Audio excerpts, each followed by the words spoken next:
প্রিয় বন্ধুগণ আমার, হৃদয়টাকে খুলে বসুন, কথাগুলো চুম্বকের মতো নিয়ে যান, কাজে লাগবে। বন্ধু, আজকে সুখ নাই, শান্তি নাই। কেন সুখ নাই, কেন শান্তি নাই, কেন অভাব অনটন, কেন আমাদের দেশ দুর্ভিক্ষ, আমাদের কেন এমন অবস্থা?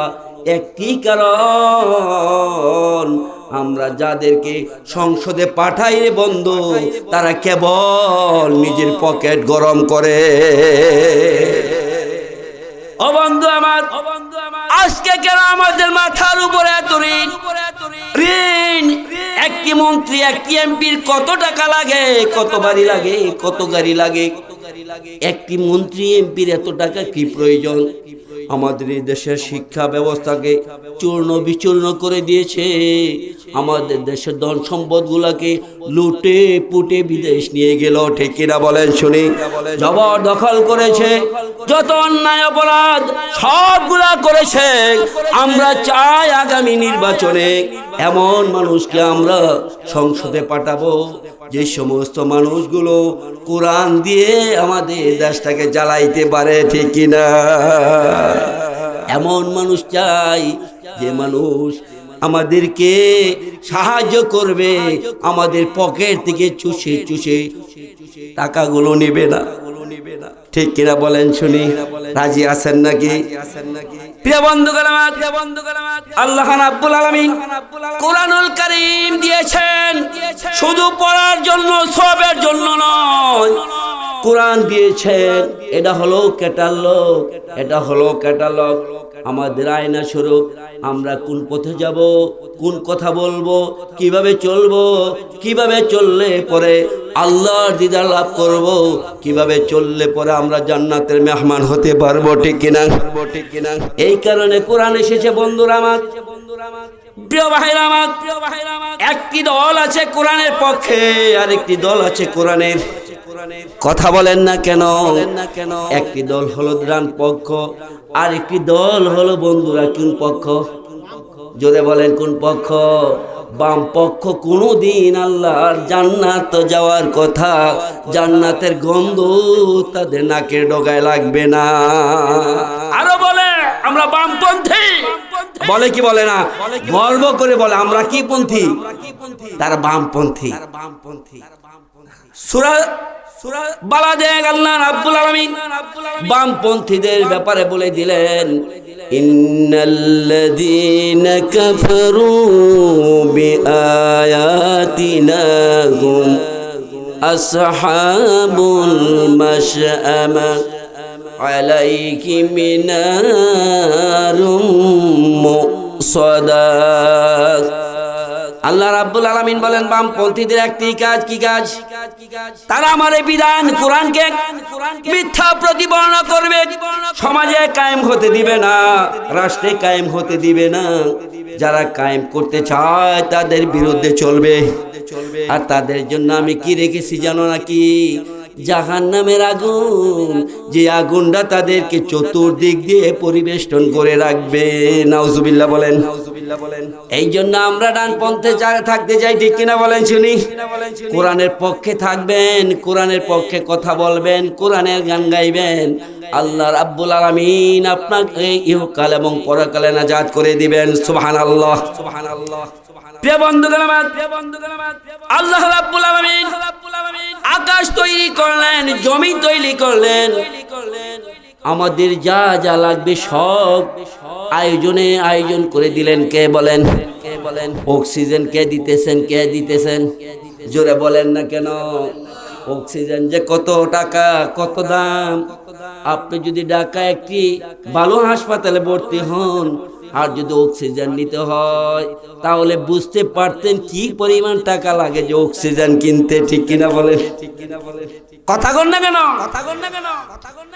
এমনিতে নিতেছেন অক্সিজেন, বিনা টাকায়, কোনো টাকা নাই, পয়সা নাই, নিচ্ছেন। কিছুই না। আল্লাহ পাক চায়, আমি চাই না।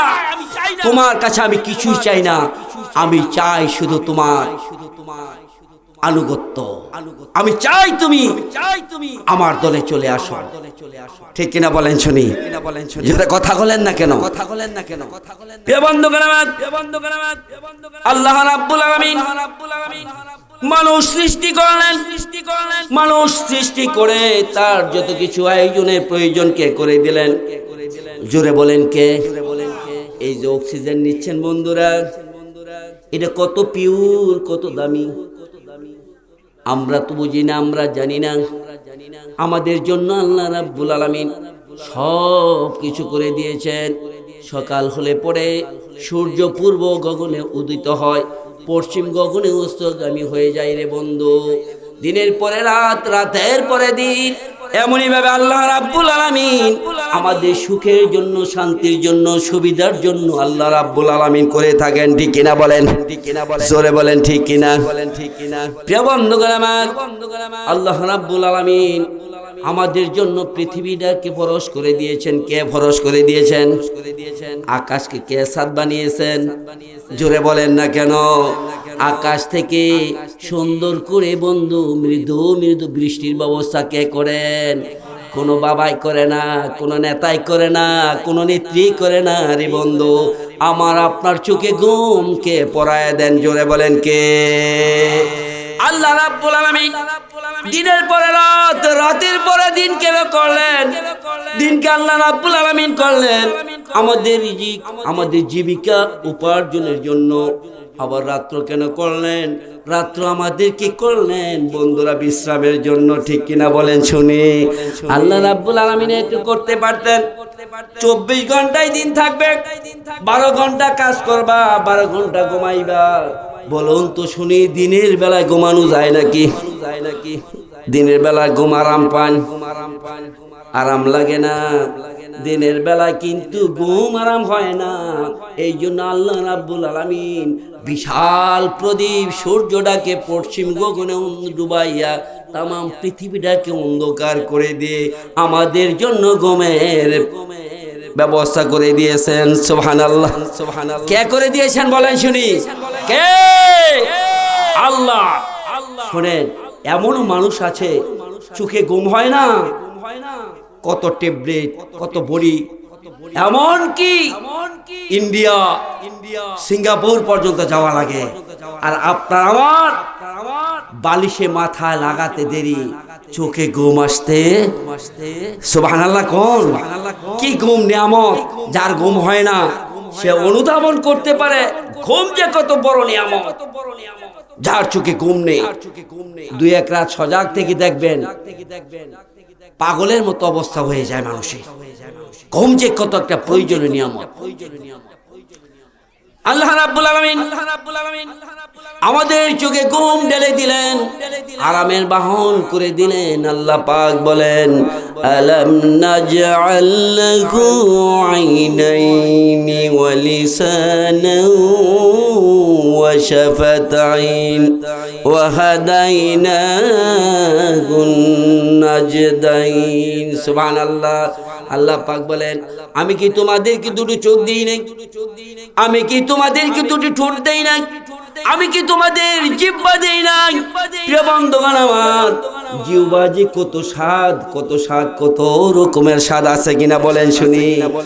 একটি জিহ্বার মাঝে বন্ধু হাজারো রকমের স্বাদ আস্বাদন আল্লাহ পাক ঢেলে দিয়েছেন। সুবহানাল্লাহ। একই জিহ্বায় মিঠা খাইতে পারেন, টক খাইতে পারেন, জাল খাইতে পারেন, যেমন রকমের খাবার আপনি খাইতেছেন। এক টাইমে, এক সময়ে জিহ্বার সমস্ত স্বাদের সব কিছু আপনাকে উপহার দিয়ে যাচ্ছে। ঠিক কিনা? একবারে দিয়ে যাচ্ছে। জিহ্বা কি সুন্দর আল্লাহ পাকের তৈরি। আল্লাহ পাকের সৃষ্টিতে কোনো ফাটল নাই, কোনো কিছু আপনারা ধরতে পারবেন না। ঠিক কিনা বলেন শুনি? আল্লাহ পাক দিয়েছেন আমাদেরকে বড় নিয়ামত। শুধু চোখ দিয়েছেন আল্লাহ পাক দেখার জন্য। বলেন শুনি, আল্লাহ পাক চোখ দিয়েছেন কেন? চোখের যে উপরে পাতা আছে, এই পাতার চামড়া আর পায়ের তলার চামড়া কি একরকম? জোরে বলেন না কেন? চামড়া তো ঠিকই। যদি পায়ের তলার যে চামড়া এটা চোখে পাতাতে আনতো, আর চোখের পাতার চামড়া যদি পায়ের তলাতে নিত, হাঁটতে পারতেন? চোখ কি পলক দিতে পারতো? চোখ পলক দিতে পারতো না। আল্লাহ পাক কত জ্ঞানী, কত বুদ্ধিমান। আল্লাহ পাক আপনার আমার জন্য আল্লাহ পাক সবকিছু করেছেন, তাম পৃথিবীটাকে উজাড় করে দিয়েছেন আল্লাহ পাক। আল্লাহ পাক বললেন, গোলাম খালাকালাকুম মা ফিল আরদি জামিয়া, তাম পৃথিবীতে যা কিছু দেখো সব তোমাদের জন্য আমি সৃষ্টি করেছি, সব তোমাদের জন্য আমি সৃষ্টি করেছি। ওয়া ইন তাউদ্দু নি'মাতাল্লাহি লা তুহসুহা, তুমি যদি গুনতে শুরু করো আমার নিয়ামত, সংখ্যা বের করতে তুমি পারবা না। কত যে নিয়ামত তোমাকে আমি দিয়েছি, সুবহানাল্লাহ বলবেন না? প্রিয় বন্ধুগণ আমার, আল্লাহ রাব্বুল আলামিন আমাদেরকে সৃজন করেছেন তিনি। আপনি আমি যখন মায়ের গর্ভে ছিলাম বন্ধু, আল্লাহ পাক আপনাকে আমাকে সৃজন করতে শুরু করলেন। আল্লাহ রাব্বুল আলামিন যখন মায়ের গর্ভে কমপ্লিট মানুষটা তৈরি করলেন, পৃথিবীর জমিনে আসার সময় হয়ে গেল। আল্লাহ পাক বলেন, গোলাম তুমি শোনো, তুমি মায়ের গর্ভে থেকে পৃথিবীতে আসার যে পথ, যে রাস্তা, ফাসসারা সাবিলাহু, আমি রাস্তাটাকে প্রশস্ত করে দিয়ে সুম্মা নুখরিজুকুম তিফলা, বাচ্চার আকারে পৃথিবীতে তোমাকে আমি বের করে নিয়ে এসেছি। আমি তো পারতাম মৃত সন্তান হিসেবে বের করতে পারতাম, আমি আল্লাহ রাব্বুল আলামিন তোমাকে পারতাম। পৃথিবীর জমিনের মুখ তুমি দেখতে না, আলো বাতাস তুমি দেখতে না। মায়ের গর্ভে যখন তৈরি শুরু করলাম, পানি অবস্থায় তোমাকে আমি মায়ের গর্ভে থেকে বের করে ফেলে দিতে পারতাম, পারতেন কিনা? আল্লাহ পাক বলেন, এখন তুমি সুন্দর মানুষ হয়েছো, এখন তুমি আমার কোরআনের বিরুদ্ধে কথা বলো, লিখুনি লেখো, চিন্তা গবেষণা করো কিভাবে কোরআনকে ঠেকাইতে পারো, ঠিক কিনা? প্রিয় বন্ধুগণ আমার, আল্লাহ রাব্বুল আলামিনের বিরুদ্ধে যারা যারা করেছে চলেছে বন্ধু, পৃথিবীর জমিনে যে সমস্ত স্বৈর শাসকরা ছিল, তারা পৃথিবী থেকে অপমানজনক অবস্থায় বিদায় হয়েছেন। বলেন শুনে, যখন ফেরাউনকে পানিতে ধরে ফেরেশতারা চুমনি খাওয়াইতে শুরু করলো, ফেরাউন বলতে শুরু করলো, আমানতু আন্নাহু লা ইলাহা ইল্লাল্লাযী আমানাত বানু ইসরাঈল ওয়া আনা মিনাল মুসলিমিন। বলতেছে আমি ঈমান আনলাম ওই রবের উপর, বনি ইসরাঈলরা যার উপর ঈমান এনেছে, ফেরেশতা ছেড়ে দেওয়ার উপক্রম হয়ে গেল। আল্লাহ পাক বলেন, কি করো? ছাড়বা না, সে তো সন্ত্রাস, সে স্বৈর শাসক, সে জুলুম, অত্যাচার, অনাচার, অবিচার সব করেছে সে। আল্লাহ পাক আকাশ থেকে ফরমান জারি করে দিলেন, আল আন وقد عصيت قبل وكنت من المفسدين। সে সন্ত্রাস, তাকে ছাড়বা না, সে স্বৈর, শেষ করে দিয়েছে তাকে। আমরা চাই মরতে হবে আমাদের, ঠিক কিনা বলেন শুনি? পরপারের জন্য কিছু পাথর নিয়ে যাইতে হবে। আপনার আমার কবরে কেউ যাবে না। মা বোনদেরকে আমি বলি, মায়েরা বোনেরা, স্বামীর বাড়িতে যখন এসেছেন, যৌবন নিয়ে এসেছেন, স্বামীর বাড়িতে আপনার পুরা জীবনটা কেটেছেন, মাগো কি পরিমাণ ইবাদত করেছেন, আপনার হিসাবটা আপনি মিলিয়ে নেন, হিসাবটাকে মিলান। কারণ আপনি যখন কবরে যাবেন, আপনার স্বামী যাবে না, আপনার ছেলে যাবে না, আপনার মেয়ে যাবে না, আপনার ধন সম্পদ যাবে না, কেউ যাবে না। মা, আপনি এখন থেকে সঠিক হয়ে যান, পর্দা টানুন, পর্দার ভিতরে অবস্থান করুন, নামাজ পড়ুন, স্বামীর আনুগত্য নেন, মাগো তাসবিহ তাহলিল নেন, পাক পবিত্রতা দিয়ে কোরআন তেলাওয়াতের মাধ্যমে আপনার সংসারটাকে ডেকোরেশন করে নেন। মা, এই পৃথিবী থাকার জায়গা না। যৌবন হারিয়ে গেল, চলে গেল, বার্ধক্য উপনীত হয়েছেন। মাগো একটি কথা শুনে রাখো, আজকে আপনার এখন যদি মৃত্যু হয় তাহলে আপনাকে গুরুস্থানে নিয়ে সবাই চলে আসবে, কি জব দিবেন মা? এমনও পরিবার আছে বাড়ির ভিতরে কসমেটিক এই পরিমাণে, যেমন ছোটখাটো একটা দোকান, ঠিক কিনা বলেন শুনি? কত কসমেটিক আল্লাহ রাব্বুল আলামিন যে কসমেটিক দিয়ে আপনাকে তৈরি করে দিয়েছেন, যেইভাবে সৃষ্টি করেছেন, এর সে সুন্দর আছে কিছু? যে মেয়েরা মেকআপ করে ত্বক নষ্ট হয়ে যায়, ঠিক কিনা বলেন? ত্বকের 3টি স্তর আছে। কয়টি স্তর? 3টি স্তর আছে। নষ্ট হয়ে গেলে পরে আর কোনোদিন এই ত্বক সুন্দর হয় না। আল্লাহ পাকের সৌন্দর্য হলো সবচেয়ে ভালো সৌন্দর্য। ব্রু ফ্লাক করবেন না মা, ব্রু ফ্লাক হারাম, হারাম, হারাম। কেন করবেন? প্রিয় ভাই আমার, স্ত্রীদেরকে সম্মান করুন। তারা আপনার বাড়ি বাদী এবং দাসী নয়, তারা আপনার অর্ধাঙ্গিনী, আপনার শান্তির শান্তির ঠিকানা। হযরত আদম আলাইহিস সালাম কে যখন জান্নাতে দিয়েছিল, আদম আলাইহিস সালামের ভালো লাগে না। যখন মা হাওয়া আলাইহিস সালামকে তৈরি করে দিলেন, আদম আলাইহিস সালাম সুখ শান্তি পাইতে শুরু করলেন। সুবহানাল্লাহ বলবেন না? আপনি কাজ করেন, পরিশ্রম করেন, যখন বাড়িতে গিয়ে বাবির কাছে বসেন, আপনার সারাদিনের পরিশ্রম সব নিষ্কাশন হয়ে যায়, ঠিক কিনা বলেন শুনি? শান্তির ঠিকানা হলো তারা। আদর করবেন, সম্মান করবেন, ইজ্জত করবেন। স্ত্রীকে আপনি যদি সম্মান করেন, ইজ্জত করেন, আল্লাহ পাক আপনার সম্মান বাড়িয়ে দিবেন। সুবহানাল্লাহ।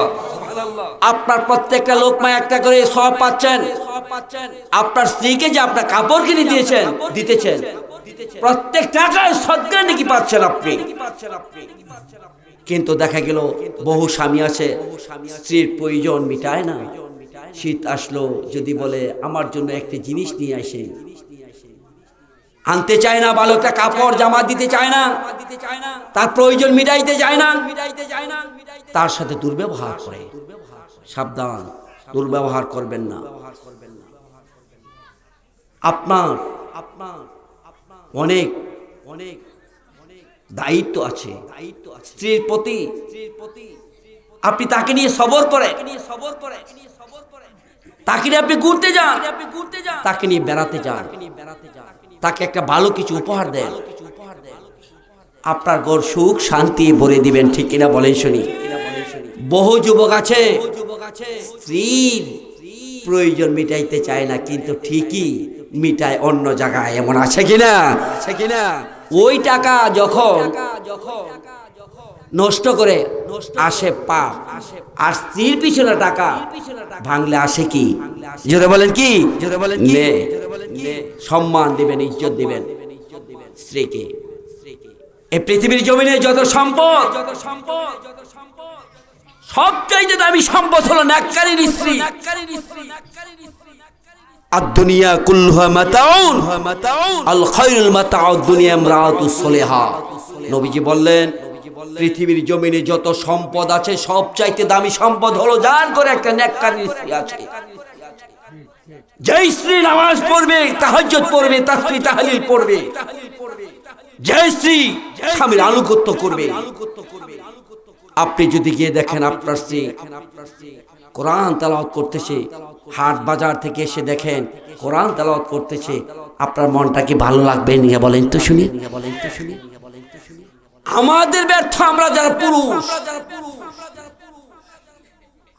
তাদেরকে ওইভাবে ড্রাইভ করতে পারতেছি না। তার কারণ আপনি তো বেনামাজি, স্ত্রীকে কেমন করে আপনি বলবেন নামাজ পড়ো, ঠিক কিনা?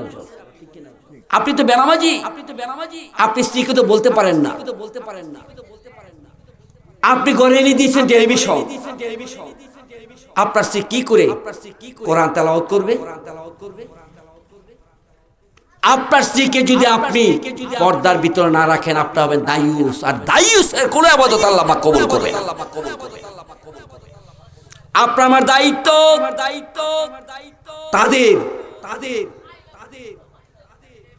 খাবারের, বাসস্থানের, চিকিৎসার সব প্রয়োজন মেটাই দেওয়া, এমনকি পাকশালা লাকড়ি পর্যন্ত পৌঁছে দেওয়া আপনার আমার দায়িত্ব। সুবহানাল্লাহ বলেন। সুখ শান্তি ছিল সাহাবী আজমাইনের জামানায়, নবী রাসূলের জামানায়, ঠিক কিনা বলেন শুনি?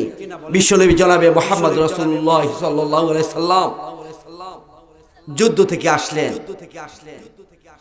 এসে বলতেছেন আয়েশা রাদিয়াল্লাহু তাআলা আনহাকে, আমাকে কিছু রুটি তৈরি করে দাও। মা আয়েশা রাদিয়াল্লাহু তাআলা আনহা দৌড়ে আটার খামি করতেছেন। বিশ্বনবী জনাবে মুহাম্মদ রাসূলুল্লাহ সাল্লাল্লাহু আলাইহি সাল্লাম তিনি বসে গেলেন তলোয়ার নিয়ে, তিনি আনাজ করতেছেন, তরকারি করতেছেন। মা আয়েশা রাদিয়াল্লাহু তাআলা আনহা বলতেছে, রাসূল গো, আপনি বহু সবর করে এসেছেন, যুদ্ধ করে এসেছেন, আপনার তো ক্লান্ত শরীর, আপনি বিশ্রাম করুন রাসূল, আমি আপনার জন্য অল্প সময়ের মধ্যে রুটি তৈরি করে নিয়ে আসতেছি। সুবহানাল্লাহ, সুবহানাল্লাহ। নবীজি বলতেছেন, আয়েশা কি বলো তুমি? তোমার কাজে যদি আমি একটু সহযোগিতা করতে পারি তাহলে আল্লাহ তো খুশি হয়ে যাবেন।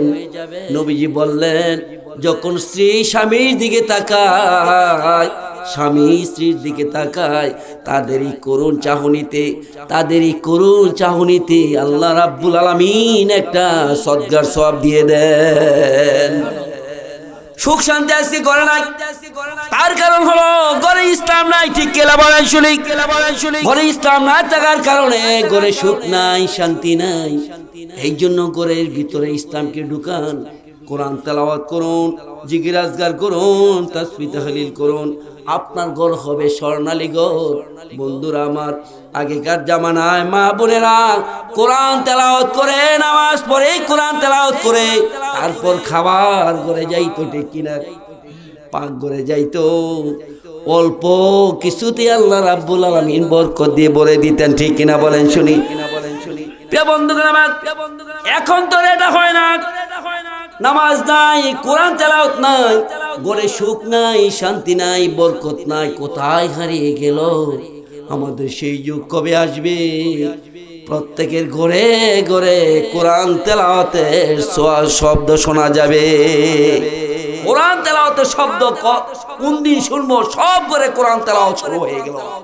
মা বোনদেরকে আমি বলবো, মায়েরা আর পাগলামি করবেন না, পর্দার ভিতরে থাকুন গো মা, পর্দার ভিতরে থাকুন। নামাজ পড়বেন, কোরআন তেলাওয়াত করবেন, তাসবিহ তাহলিল করুন, আল্লাহর কাছে, আল্লাহর দরবারে সাহায্য প্রার্থনা করুন। মরণের পরে যেন আল্লাহ পাক আপনাকে জান্নাতের মেহমান বানিয়ে নিয়ে নেয়। সকলে বলে আমিন, সকলে বলে আমিন, সকলে বলে আমিন। প্রিয় বন্ধুগণ আমার, আল্লাহ রাব্বুল আলামিন সূরাতুল মুলকে বলতেছেন, তাবারাকাল্লাযী বিয়াদিহিল মুলক ওয়া হুয়া আলা কুল্লি শাইইন কাদির। বরকতময় তিনি, যার হাতে রয়েছে রাজ্য। রাজ্যের মালিক আমার কে? বলেন, জোরে বলেন কে? আল্লাহ। তিনি সর্ববিষয়ে সর্বশক্তিমান। আসুন এখন শুনি আল্লাহ পাক কি বলতেছেন। তাবারাকাল্লাযী বিয়াদিহিল মুলক, বরকতময় তিনি, যার হাতে রয়েছে রাজ্য। রাজা দিরাজ তিনি, রাজ্যের মালিক তিনি। আকাশ জমিন ওমা বাইনাহুমা, সব কিছুর মালিক আমার কে? আল্লাহ। আল্লাহ। ভাইরাওয়ার, এই যে জমিনে আপনারা বীজ রোপণ করেন, এটা কে অঙ্কুর উদ্গম করে বলেন তো শুনি? কে? এমনি আপনারা ভাবতেছেন কি জানেন, যে বীজটা নিয়ে রোপণ করলাম আর চলে আসলাম, এমনি জ্বালাই গেল গা, এটা না। এটার পিছনে আপনি আমি বীজটা রোপণ করে চলে আসতে দেরি হয়। এটা অঙ্কুর উদ্গম করার জন্য, পরিশ্রম করার জন্য আল্লাহ পাক আর দেরি করেন না। সুবহানাল্লাহ, তিনি হলেন আল্লাহ।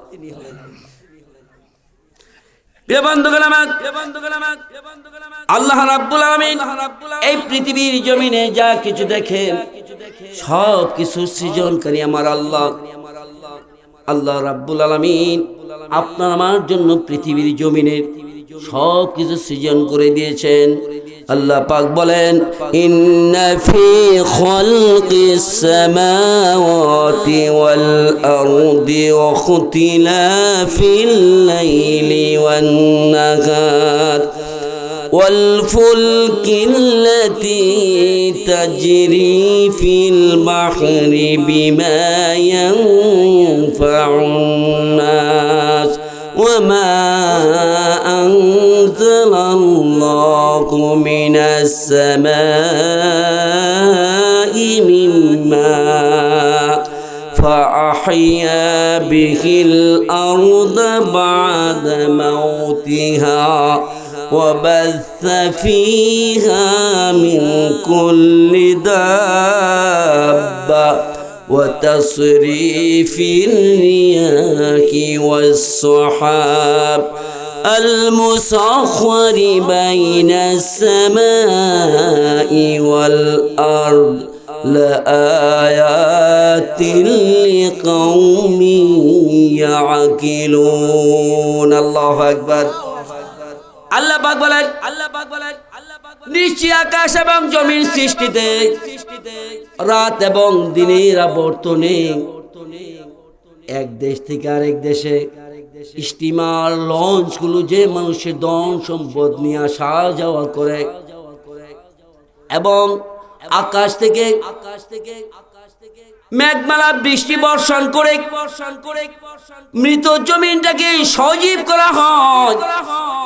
যখন জমিগুলি শুকিয়ে যায়, যখন জমিগুলি মরে যায়, যৌবন হারিয়ে ফেলে, আকাশ থেকে আল্লাহ রাব্বুল আলামিন বৃষ্টি বর্ষণ করে করে হারানো মাটির যৌবন ফিরিয়ে দিয়ে সেখানে হরেক রকমের পশুদের খাবার তৈরি করে দেয়।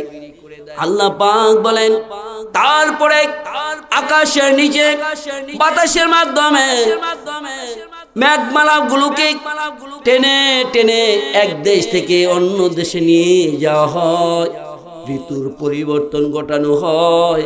আল্লাহ রাব্বুল আলামিন বলেন, এসব কিছু দেখো কেন তোমরা অনুধাবন করো না? সুবহানাল্লাহ বলেন।